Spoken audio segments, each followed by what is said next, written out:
면접이 있는 날 그녀는 정성껏 화장을 하고 최대한 젊어 보이는 옷을 꺼내 입었다. 관리가 안 된 피부에 색조는 둥둥 떠서 어색해 보이고 늘어진 뱃살을 감출 만한 스커트를 찾아내는데 애를 먹었지만 일단 가보기로 했다. 하나뿐인 아들의 학원비와 높아지는 물가로 인해 생활비가 턱없이 부족했기에 남편도 사실은 그녀의 알바를 은근 원하는 눈치였다. 집에서 버스로 세정거장 떨어진 곳에 위치한 매장으로 향하며 그녀는 자신이 있었다. 평소 친밀감 있게 상대와 대화하는 걸 누구보다 잘했으니 물품을 사러 오는 고객들 응대를 충분히 소화할 수 있겠다는 생각으로 점장과의 인터뷰를 하게 된 것이다. 매장이 가까워 오자 그녀의 심장이 두방망이질을 했고 호흡도 가빠져 왔다. 실로 몇 년 만의 구직인지 떨지 말자 스스로에게 다짐하며 입가에 미소를 띄우고 매장 문을 밀고 들어가 안쪽 중앙의 카운터로 향했다. 피곤한 기색이 역력한 젊은 직원이 그녀를 잠깐 쳐다보다가 찾으시는 물건이 있으실까요? 라며 표정과는 정반대의 밝은 목소리로 물었다. 저 알바 면접 보러 왔는데요. 주눅이 든 그녀의 말이 끝나기도 전에 이력서 놓고 가라는 냉정한 답이 돌아왔다. 그녀는 잠시 생각이 멈추는 듯 하다가 얼른 정신을 차리고 가방에서 이력서를 꺼내 카운터 위에 올려놓은 채 서둘러 돌아 나왔다. 계산 도와드리겠습니다. 라는 직원의 음성이 들려왔다. 그녀도 얼마든지 친절한 태도로 고객을 대하고 꼼꼼히 계산하고 물품 진열할 수 있다고, 늦지 않게 출근해서 마감까지 최선을 다할 수 있다고, 그러니 자신을 뽑아달라고 어필하려던 그녀의 다짐은 물거품이 되었다. 혹시나 하는 기대를 갖고 이틀을 기다렸으나 아무 연락이 없었다. 매장에 전화를 걸었다. 그녀가 채용이 안 된 이유라도 알고 싶었다. 그래야 다음 구직 활동에 참고할 수 있을 테니 말이다. 그런데 정말이지 터무니없는 말을 들었다. 그녀가 안경을 썼다는 게 채용하지 않은 이유라고 했다. 고객들에게 건방진 인상을 줄 수도 있다는 것이다. 그러고 보니 안경을 쓴 직원들은 한 명도 없었다. 그러나 그 중에는 그녀처럼 시력이 나쁜 사람도 있을 테고, 그렇다면 안경 대신 렌즈를 착용하겠지? 아, 그래서 다들 피곤해 보였던 게다. 길다면 꽤 긴 근무 시간 동안 렌즈를 낀 채 일을 하려니 고생이 많겠군. 그녀는 매장 직원들에게 측은함을 느꼈다. 며칠 후 아들이 다니는 학교의 학부모 모임에 나가게 되었다.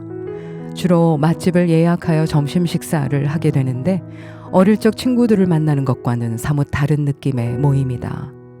다들 교육에 관심이 많고 학교 행사에 두루두루 관여하는 엄마들과 어깨를 나란히 하기엔 그녀의 형편이 그닥 넉넉하진 않았다. 다행히 아들이 영리하고 성격이 좋아서 학급 임원으로 뽑혀 이런 모임에도 참여하게 된 것이다.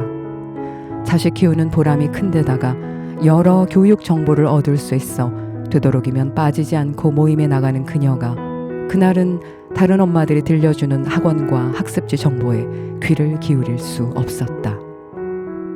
식당 입구에 주방 알바 구함이란 종이가 붙어 있었기 때문이었다. 홀 알바보다는 주방 알바라는 게 훨씬 마음에 들었다. 좋아, 여기라면 망하지도 않겠는걸? 그녀는 식사 내내 사장으로 보이는 남자와 직원들을 눈여겨 살펴보았다. 안경을 쓴 직원들도 여럿 있었다. 다행이었다.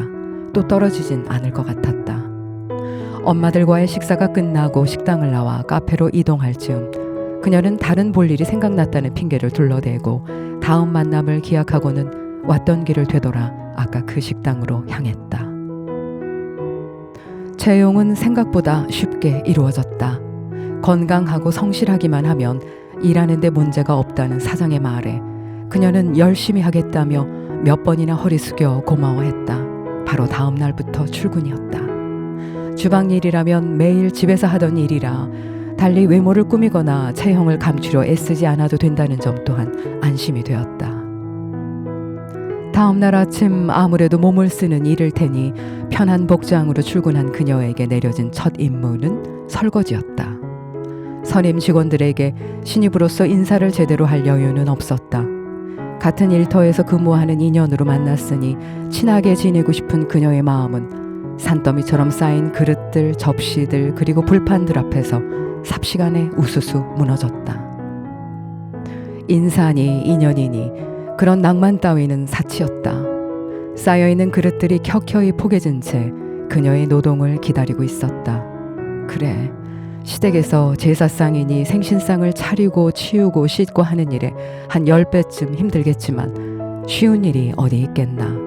채용이 되어 돈을 벌 수 있게 되었으니 용기를 가지고 덤벼들어 해치우자는 생각으로 그녀는 설거지를 시작했다.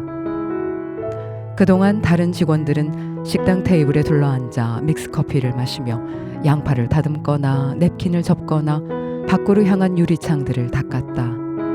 개수대에 처박혔던 그릇 더미들이 깨끗하게 닦여 싱크대 위 다라에 차곡차곡 쌓여갈 즈음 사장님이 다가왔다.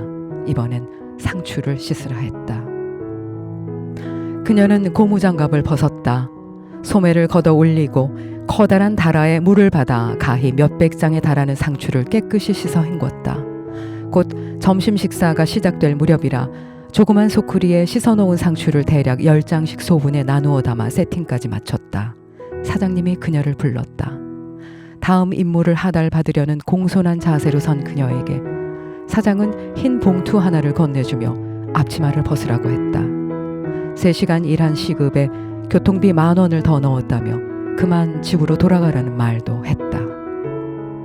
그녀는 어안이 벙벙한 채로 사장의 얼굴을 올려다보았다. 아니, 왜 어째서? 그렇게 열심히 그릇을 닦고 상추를 어루만지며 깔끔히 씻었는데 대체 왜 3시간 일하고 잘려야 하는지 따지고 싶었으나 그녀는 온몸을 두드려 맞은 것처럼 힘이 쭉 빠졌다.